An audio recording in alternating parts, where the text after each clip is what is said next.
I'm going to show you some tools I use in my daily life. I know OT people love to see how we do things, and the special tools we use. With that said, I'm going to try to do this rather quickly, because we have a bunch of other stuff to cover. I guess the most obvious tool would be this chair I'm sitting in. Actually, I'll be talking mostly about my previous chair. It was the same make and model as this one. That was the absolute best chair. She served me faithfully for over 12 years. Bessie was what we called her.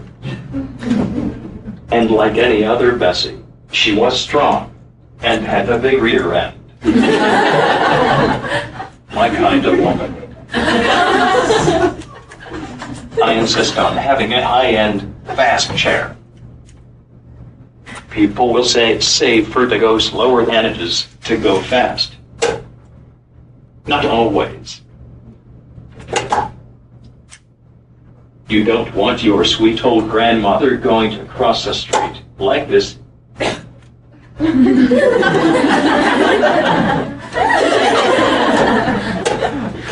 Not a good idea.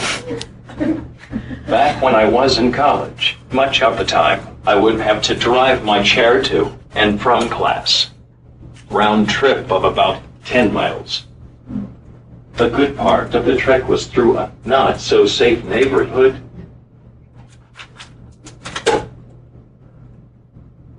Anybody want to take a guess as to how fast I went through that neighborhood? Like a wheelchair-bound bat out of hell.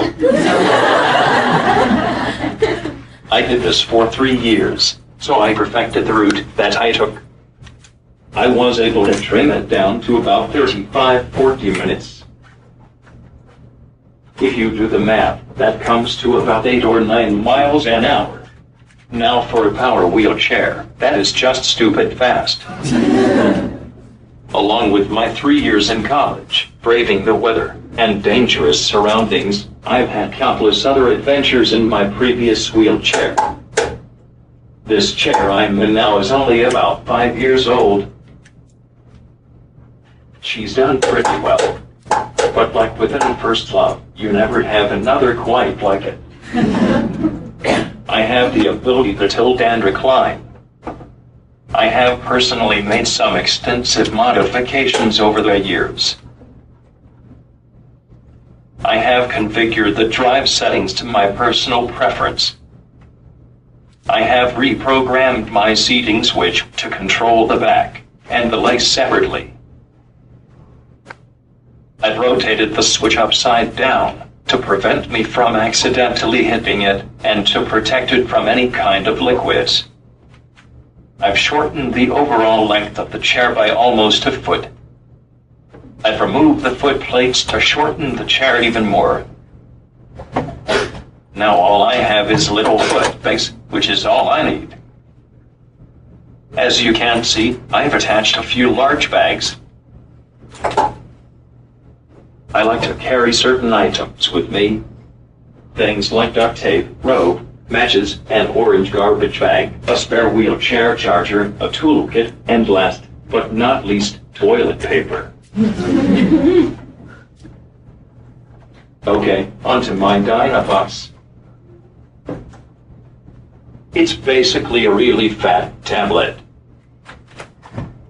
It is running Dynabox communication software on top of Windows XP, which means it has the same capabilities of any other Windows computer. The Dynabox software is pretty flexible. If you get deep into the settings, you can do all kinds of stuff, like read books, email, text, music, videos. You can even bring in audio files to use for communication purposes. You'll see what I mean in just a second. Because I work on computers, I have a lot of spare parts. That includes laptop chargers. So I found one that fits my Dynabox, but far more important, one that supplies the proper amperage. Otherwise, the battery could be ruined.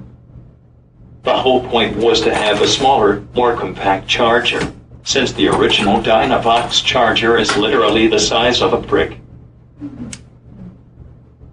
The one I chose is small enough to mount on my Dynavox with Velcro. It also has a nice 90-degree plug that goes into the device, so there's nothing poking out the side. Now the only other thing I need with me is any ordinary laptop power cord. It's on a nice daisy mount. In case I want to smooch on my wife, I'm totally accessible. Did I mention this thing is just stupid heavy?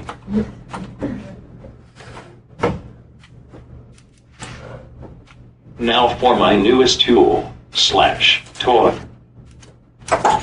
This is my Toshiba Thrive. It's the 32 gig version, and I have a 32 gig memory card for you. Other than a few heavy tasks, I can't do everything on here, including communication, in a pinch. If this thing here happens to die, my tablet can be a very capable backup. I can set it up on a table, or hold it in my lap, which is usually what I do. Or if I want, I have some Velcro tabs on my Dynavox that correspond with Velcro tabs on the back of my tablet. I totally access to the nuts and bolts of the operating system. That allows me to install different operating systems, which I have done. It's still Android, but it's a slimmer, more efficient Android. It doesn't have all of the preloaded apps that come with it, out of the box. That ultimately means it's faster, more responsive, and it gets some crazy battery life. I decided to buy this particular brand of tablet because it's so flexible with all the different ports and the replaceable battery. It's really good for watching movies too. We like to go to Sonic and eat in the car and watch movies. We watched the movie named Wall-E. For those who haven't seen that, the cutest movie ever.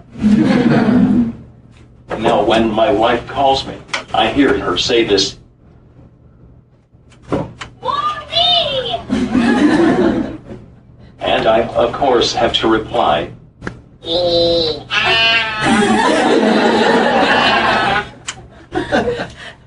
All the women are thinking, that is so sweet. And the guys are thinking, excuse me while I bar.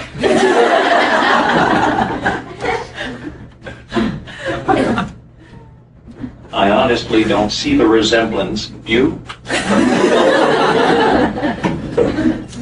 Next is my monster of a phone here. This is actually the original Evo. Everybody in the Evo, it's a slim little streamlined phone. This is obviously not slim, nor streamlined. That's because of two reasons. One being this big fat battery sticking out the back. And two, it has a very thick case on it. I can drop this on concrete without any problems. I don't know if you can see, but I have Velcro on the back.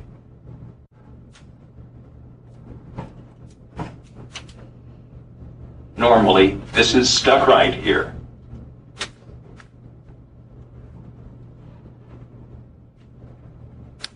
Very convenient. This is actually one of my foot plates that I bolted onto the frame.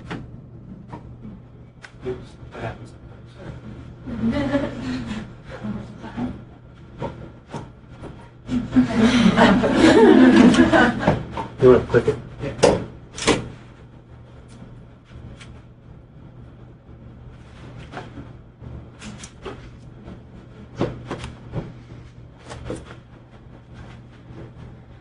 Sorry, Johnny. Check. I would. We have a temporary. Yeah. LCD.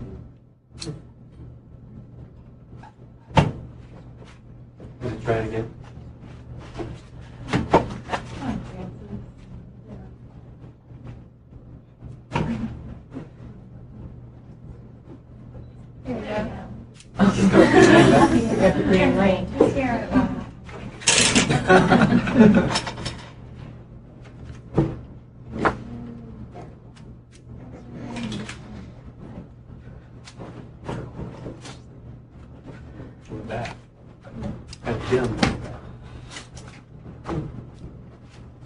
Redneck style baby.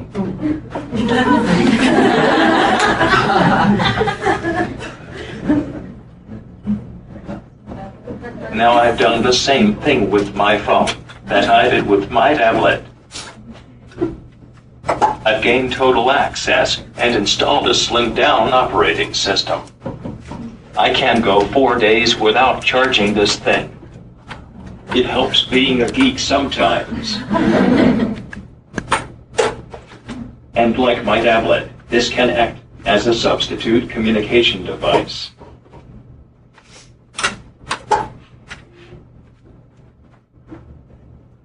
Okay, next we have my video game controller. This is the controller I used in the previous video. It isn't in any way designed for people with disabilities at all. But it has the ability to switch button functions. For instance, if button A is the jump button, and button B is the punch button, I can switch those and flip-flop those functions.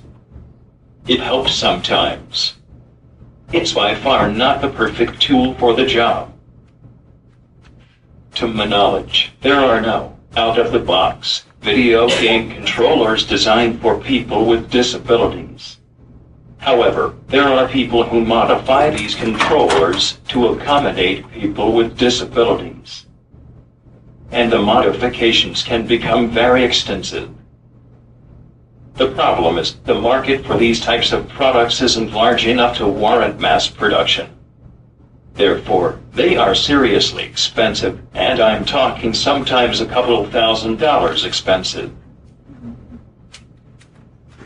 These are some of my smaller tools.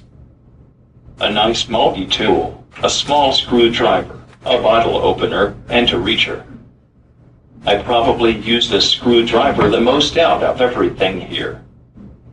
I use it to open pretty much everything, from soda cans, plastic wrapping, plastic containers, and it also works like a small pry bar.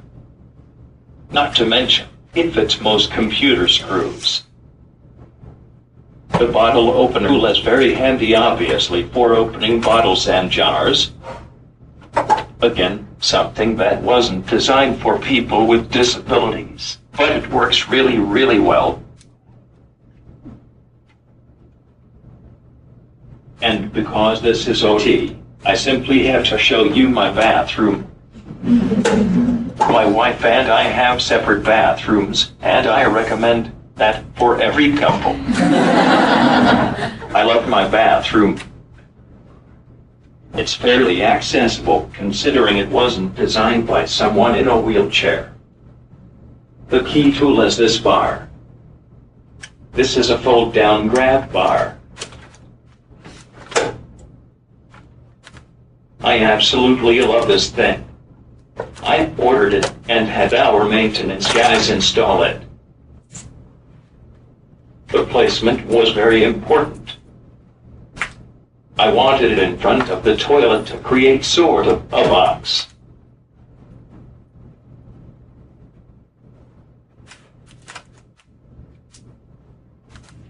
With this wheelchair behind me, it would be very difficult for me to fall. That creates some sense of security in my mind. And it folds up out my way when I don't need it. When it's shower time, that same bar becomes a pull point for me when I get out of the shower. The shower bench was also my choice. I wanted the cutout under me for several reasons. The first is because I have absolutely no butt. Consequently, my balance suffers. Having my abs and butt sort of in that cutout greatly improves my balance. A lot of the time, my wife isn't home when I decide to take a shower. Feeling stable, safe, and comfortable is crucial when I'm doing that kind of stuff by myself. The second reason for the cutout is for easy access to that specific area of my body.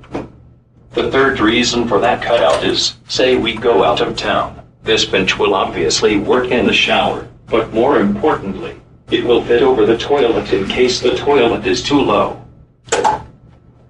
It could also suffice as a makeshift toilet, since it has a bucket that fits underneath. So a very important and flexible tool for me. I guess the key to all of these tools is that I chose them myself. That's going to be key for any accommodation you might suggest to your patients. It has to be what they want, or I can promise you they won't use it. Perfect example. I have a very functional zipper hook at home. I can hook it in the zipper handle and zip or unzip my pants. It works just fine, but I never use it. It's a pain carrying it everywhere, digging around in my bag trying to find it. So do I just go around with my pants unzipped all the time? Man, I wish. Talk about being accessible.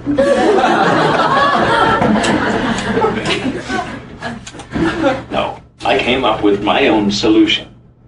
That's a simple zip tie. I can make it as big as I want, cut off the excess, and never have to worry about finding my zipper hook. The zip ties don't melt in the dryer, they won't ever rust, and they're so much cheaper than specialized zipper rings. And I even color coordinated that one. How about that? One more thing. What you might think is appropriate for a patient quite often isn't what they think is appropriate for themselves. Prime example. Where we live, I have a sharp 90-degree turn into my bathroom. As you can see, I can't just swing out wide to make that turn. Rear-wheel drive chairs like mine are notorious for their large turning radius. It might be suggested to me to switch to a mid-wheel drive chair. And that's a very reasonable suggestion. I just don't want to. I dislike mid-wheel drive chairs. I like having the drive wheels right up under my non-existent, but in my opinion, rear-wheel chairs simply ride better. And besides, how else can you pop a wheelie?